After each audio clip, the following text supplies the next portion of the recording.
Okay, Assalamualaikum. Okay, today we discuss about the multicollinearity and its effect. Okay, actually, what is the multicollinearity?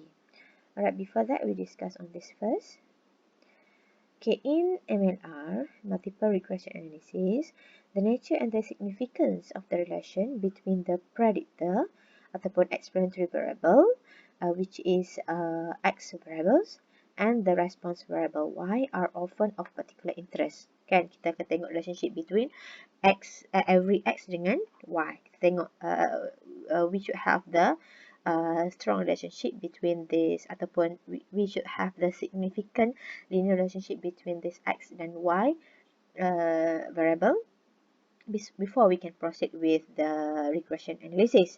But some frequent questions are also, what is the relative importance of the effect of the different predictor variables? Okay, di antara predictor variables X. What is the magnitude of the effect of the given predictor variables on the response variable? Berapa dia punya magnitude? Can any predictor variable be dropped from the model because it has a little or no effect on the response variable? Also, should any predictor variables not yet included in the model be considered for possible inclusion? So, the multicollinearity ni actually adalah when the predictor variables are correlated among themselves. Okay, correlated among themselves. Maksudnya,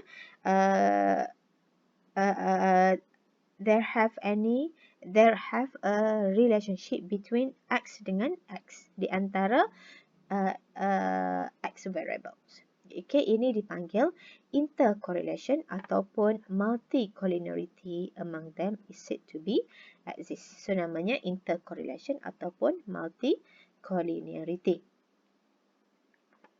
We shall explore a variety of the interrelated problem created by multicollinearity among the predictor variables. So, kita tengok apa efek dia if there is a strong relationship between the X.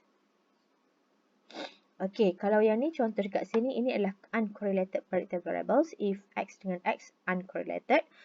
So, kat sini dia bagi data, this data. We have 8 sample size. Okay, we have 8 sample size. We have 1 Y dan we have X1 and X2 which is crew size dan juga bonus pay, and Y adalah crew productivity. Okay, so from here dikatakan the predictor variables X1 and X2 are uncorrelated, which is the value of R square ataupun R di antara X1 dan X2 adalah 0. So there is no correlation between these two independent variables. So what happened to the output ataupun dia punya outcome? Okay, so 7.7a ni adalah bila kita regresskan Y dengan both of the independent variables. So we have this equation, then we have this ANOVA table. B pula when we regress Y on X1, dan C bila kita regress Y dengan X2. Okay. So, dia kata kat sini, when the predictor variables are uncorrelated, the effect ascribed to them by a first order regression model are the same no matter which other or these predictor variables are included in the model. This is strong argument for control experiment where the possible since experimental control permit choosing the level of predictor variables as to make these variables uncorrelated. So, kalau kita tengok dekat sini, ini adalah bila kita regress Y dengan X1 dengan X2. Okay. Okay, so bila kita tengok kat sini, ini bila kita regresskan Y dengan X1 sahaja. Okay, kalau kita tengok dia punya value beta, all the beta kat sini kan. All the beta 1, coefficient of X1 dia sama. Sebab X1 dan X2 uncorrelated. Bila regress Y dengan X2 pula, coefficient untuk X2 9.25 dia sama. Okay, so kalau nak tengok lagi, kita boleh tengok dekat extra sum of square, which is the extra sum of square of SSR, which is of SSR when we added X1 X2 is already in the model adalah 231.125. So macam mana nak cari SSR X1 given X2 using the formula lah. Ini dah you have learned before this how to get this. So the value yang dapatlah 231.125. Okay, and then SSR untuk X1 alone is also 231.125. Okay, sama juga bila kita cari extra sum of square of X2 given X1 is already in the model, sama dengan SSR untuk bila kita regress Y dengan X2 sahaja. So, apa kita boleh kata kat sini? When two or more predictor variables are uncorrelated, the marginal contribution of one predictor variable in reducing the error sum of square when the other predictor variables are in the model is exactly the same as when this predictor variable is in the model alone.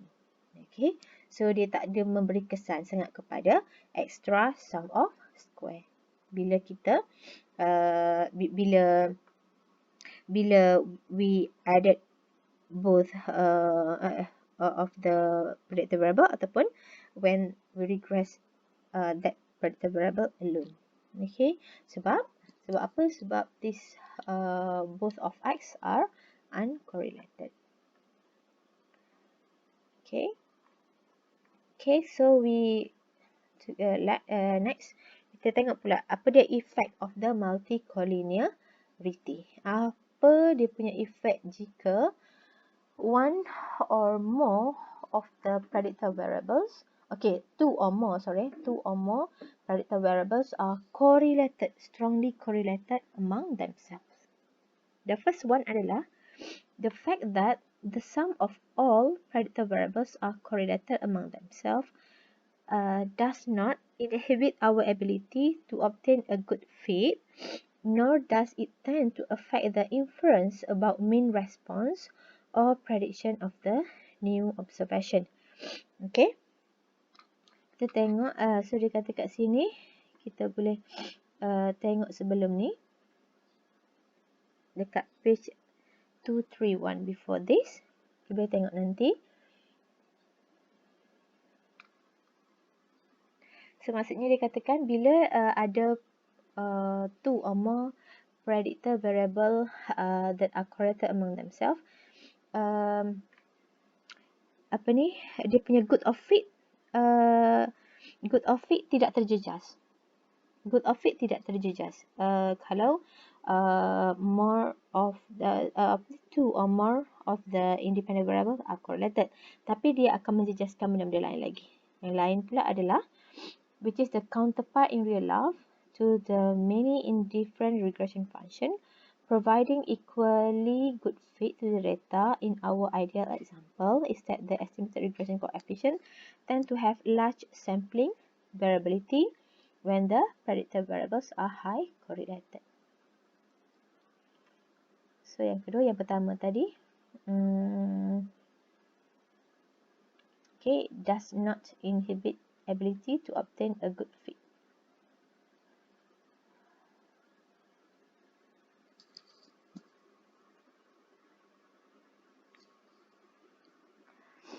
Yang kedua adalah tend to have the large variability. Okay, when the predictor variables are highly correlated. Bila variability are large, dia punya value of error will be also besar lah, also large.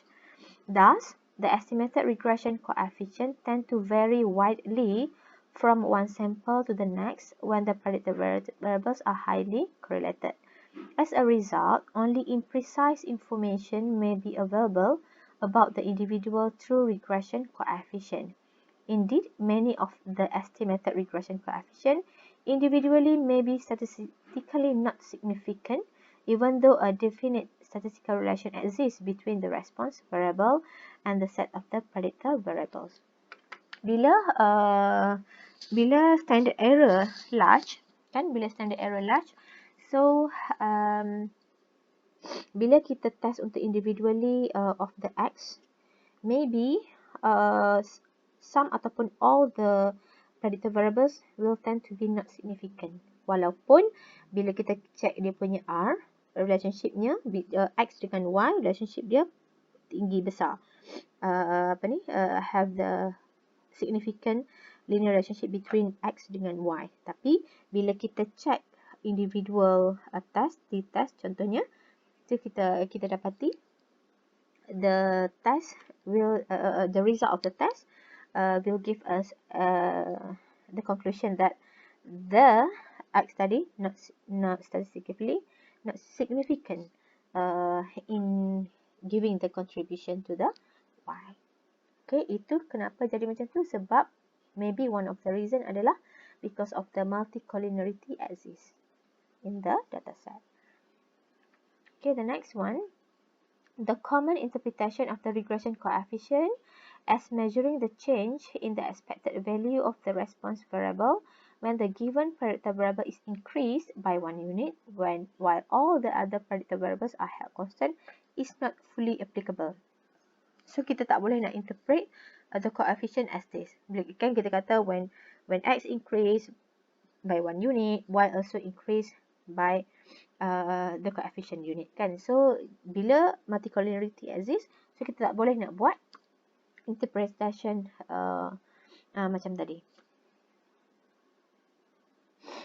Okay, it may be conceptually feasible to think of varying one predictor variables or holding to other constant, but it may not be possible in practice to do so for predictor variables that are highly correlated. Okay, for example, in a regression model for predicting crop yield from amount of rainfall and hours of sunshine, the relation between the two predictor variables make it unrealistic to consider varying one while holding the other constant. So dia jadi macam tak logik. Okay, so kita tak boleh nak give the interpretation about the coefficient of the predictor variable if there exists multicollinearity in this dataset. Okay, so kita tengok contoh one by one. So yang ni contoh kat bawah ni. Okay, ini adalah we illustrate this effect of multicollinearity returning to the body fact example. A portion of the basic data was given in table 7.1. Table 7.1 yang sebelum ni.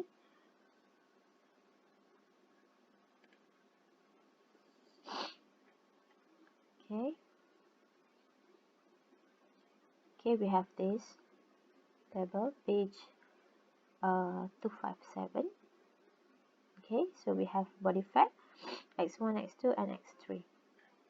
Okay. So dia kata kat sini, it is evidence from figure 7.3, which is this figure, contains the scatter plot matrix and the correlation matrix of the predictor variables. Okay, so if we can see this table, scatter plot matrix, okay, ni X all the predictor variables. So kalau kita tengok kat sini matrix, kita boleh tengok dia punya scatter plot, dan ini adalah value untuk value R lah, value R. So kalau kita tengok kat sini, this X1 dengan X2, ini adalah scatter plot of X1 dengan X2. Kita tengok kat sini ada linear relationship kan between X1 dan X2. Tapi untuk X1 dengan X3 dan X2 dan X3 tak nampak sangat. So bila kita tengok pula value-nya, okay, kenapa dia jadi ini macam ni, linear relationship? Sebab the value of R kat sini 0.9 sebenarnya. Okay, so kalau value R U adalah 0.7 above, so we can say that there is a strong relationship between the two variables. Betul tak? So because of here, dia punya R adalah 0.9 to 4. So kita boleh katakan there is strong correlation between X1 dan X2.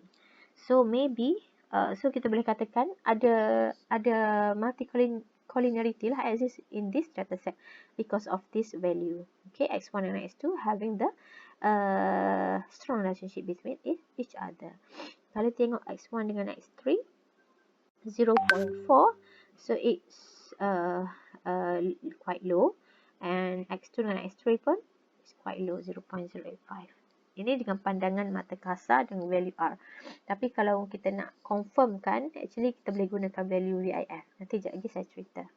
So kita tengok dia punya one by one effect of the regression, effect of the multicollinearity. Okay, the first one adalah effect on the regression coefficient. Okay, if you can see here, ni koefisien beta. Bila kita regreskan y dengan x1 sahaja, dia punya koefisien 0.8. Bila regreskan y dengan x2 sahaja, koefisiennya adalah 0.85. Bila regreskan x1 dengan x2, kedua-dua value beta, kedua-duanya positif, beta 1 dengan beta 2. Tapi bila kita regreskan x1, x2 dengan x3, dia punya, tengokkan beta 2 ni, dia punya value of coefficient sangat effect, which is dia punya sign tu adalah negatif. Jadi positif, jadi negatif. So ini akan so the multicollinearity of x1 dengan x2 tadi memberi efek. Bila kita masukkan x3, so dia punya coefficient akan berubah. Okay, itu adalah salah satu effect of the multicollinearity. Okay, the next one adalah effect on the extra sum of square. Okay, kita tengok.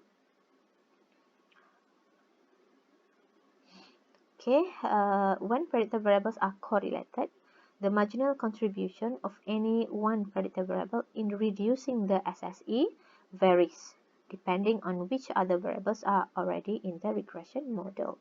Okay, for example, bila kita regreskan y dengan x1 sahaja, dia punya value SSR adalah 352. Tapi bila kita x2 already in the model, then kita masukkan x1, the value of SSR is 3.47. Okay, the reason of this value of extra sum of square is small, is very small compared to bila kita regress dengan x1 sahaja, because x1 and x2 are highly correlated with each other with the response variable. Thus, when x2 is already in the regression model, the marginal contribution of x1 in reducing the error sum of square is comparatively small because x2 contains much of the same information as x2. Kan dia correlated between each other, x1 dan x2 adalah correlated. So bila x2 dah ada dalam model, masukkan x1 pun dia bagi efek yang sikit saja. Sebab x2 dengan x1 dia contains the same information because of correlated between each other. So kalau you tengok pun juga, kalau kita check pula bila ada x1 dah ada dalam model, masukkan x2, value dia semua 3.17 compare dengan bila ada x2 sahaja dalam model 381. So maksudnya dia tak bagi banyak efek bila kita masukkan x2 when x1 dah ada dalam model. Okay, itu the second one, effect on the extra sum of square. Okay, the next one adalah effect on the standard error. Okay, kita tengok dia punya value of standard error. Bila regress y dengan x1 sahaja, standard errornya 0.12. Kecil kan? Bila kita regress y dengan x2, 0.11. Bila regresskan x1 dengan x2, standard error untuk x1, 0.3. Standard error untuk x2, 0.2. Tapi bila kita masukkan x3, bila x1 dan x2 dah ada dalam model, dia punya standard error untuk x1 dan x2 ni tinggi sangat.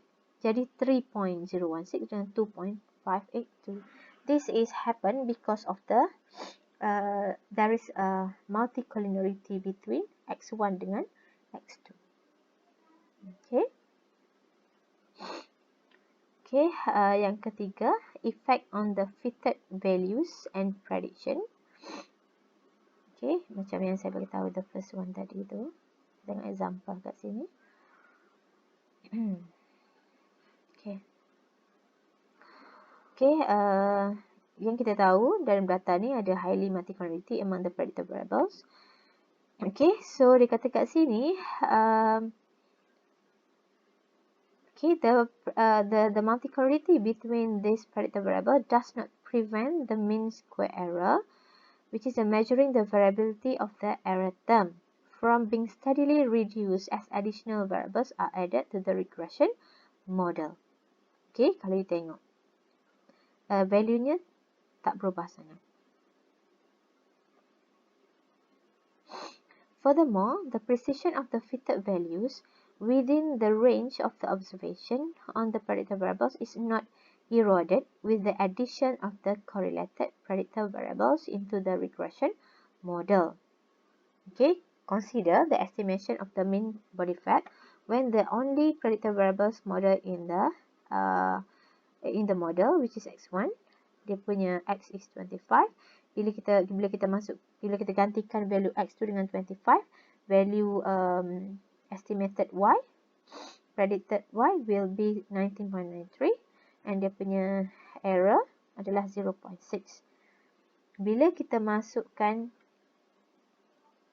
x1 dengan x2 pula, dia punya value 19.36 dan S nya 0.6, tak berubah sangat. Okay, bila kita masukkan, bila ada 3 variable pula, x1, x2 dan x3 pun, value-nya 19.19 and dia punya error 0.621. So, ianya tidak memberi kesan sangat untuk fitted values dan juga prediction bila ada multicollinearity. Cuma untuk kita nak interpret sahaja, dia akan efek. Maksudnya not applicable lah, nak untuk interpret the coefficient. The last one adalah effect on the simultaneous test of the beta. Kita nak check untuk individual t-test for every independent variable. So, kita tengok. Okay, dia kata kat sini, a not infrequent abuse in the analysis of multiple regression model is to examine the t-statistic. Yeah, right? Pernah tengok dah kan, this t-statistic, kita gunakan this t-statistic when we want to test the individual test of the independent variable x. Kan, kita gunakan t-test. Okay, contohnya, dia kata, even if a simultaneous inference procedure is used, and often it is not, problems still exist when the predictor variables are highly correlated. Suppose we wish to test beta 1 equal to 0 and beta 2 equal to 0 in the body fat example regression. Maksudnya kita nak test untuk x1 dengan x2. Sama ada x1 dengan x2 ni signifikan ke tidak. So, dia kata kat sini, okay, dia kata since both t-statistic in table 7.2c, contoh sebelum ni kita tengok. Okay, 7.2c. Okay, 7.2c. Bila ada y dengan x1 dengan x2 sahaja.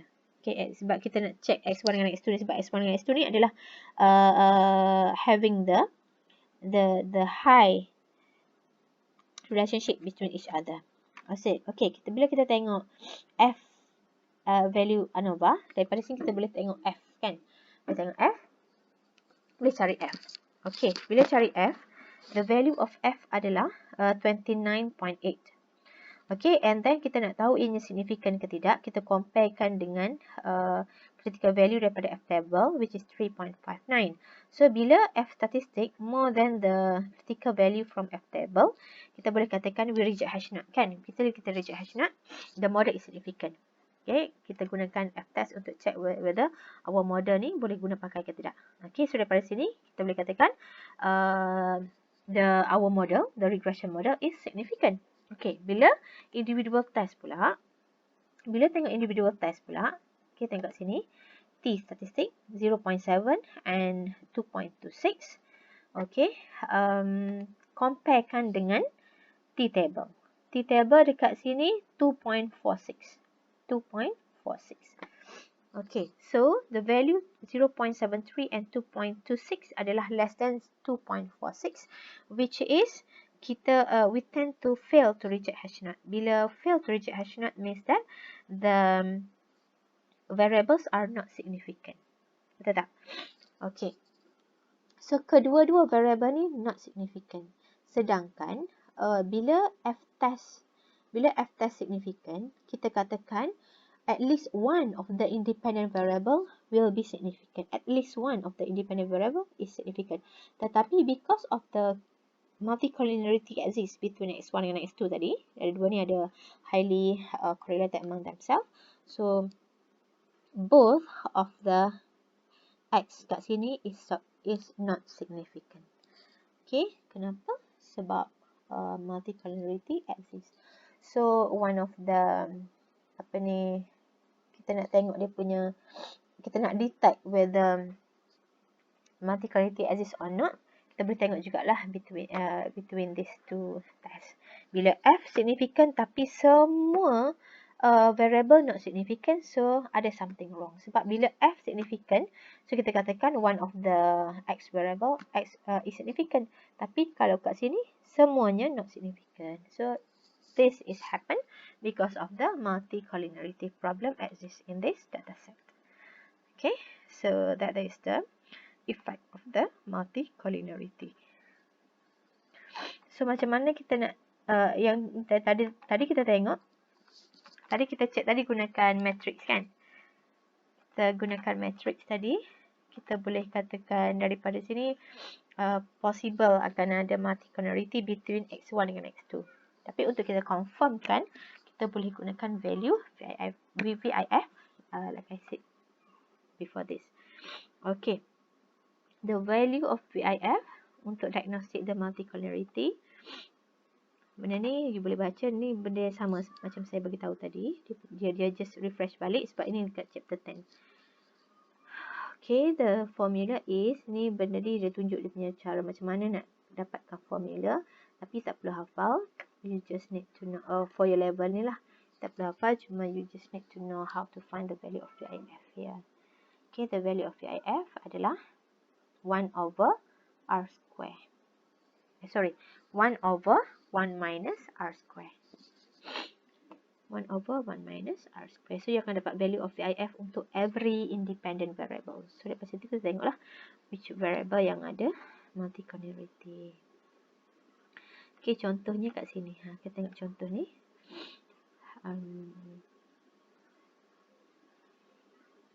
Okay, body fat juga. Okay, body fat example tadi. 3 predicted variable. Okay, bila kita check VIF, tengok 708, 564, 104.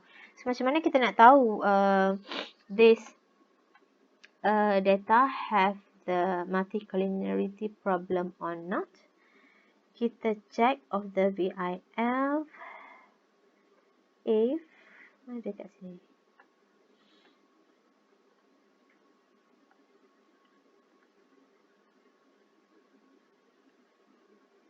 Okay, here. The largest VIF value among all the X variable is often used as an indicator of the severity of the multicollinearity. Maximum VIF value is excess of 10. Okay, lebih daripada 10 is frequently taken as an indication that multicollinearity may be unduly influencing the least square estimates. So means that if VIF, dia punya term of root adalah if VIF more than 10, kalau lebih daripada 10, then we can say that multicollinearity exists. Exists in this dataset.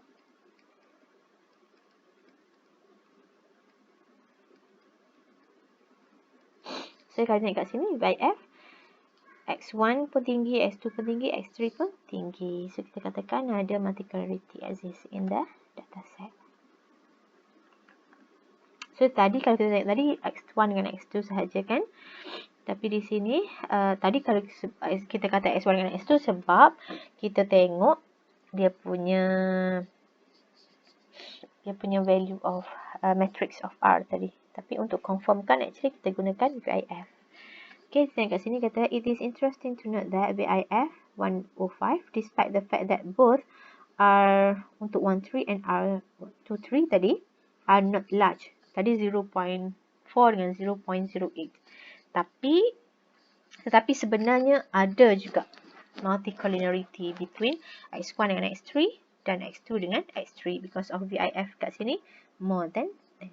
So nak tepat, kita nak confirmkan ada multicollinearity in the dataset or not, kita kena gunakan VIF value. Okay, so macam mana nak deal dengan multicollinearity? Apa nak buat bila ada multicollinearity problem adalah one of the technique adalah kita kena gunakan rich regression ataupun robust regression. Itu untuk level yang lagi tinggi lah. Okay, maybe after this you sambung master akan ada this other regression that we can use bila kita deal dengan multicollinearity problem. Tapi for your level ni kita punya alternatifnya adalah kita delete variable yang have the highest correlation between x1 dengan x2.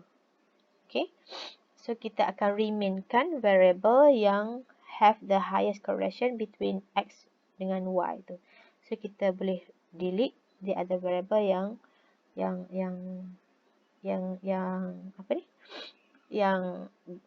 sikit memberi efek kepada y. Let's say contohnya x1 dengan x2, kita katakan x1 dengan x2 having the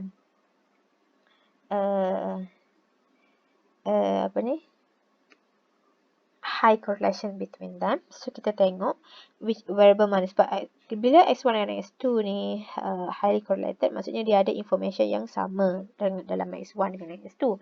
So kita ambil satu saja, whether kita pilih x1 dengan x2 saja.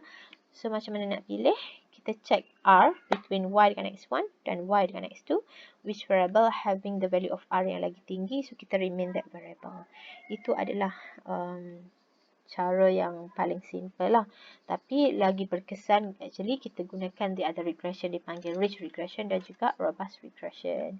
Tapi for your level ni you tak belajar lagi lah that one. Okay, alright.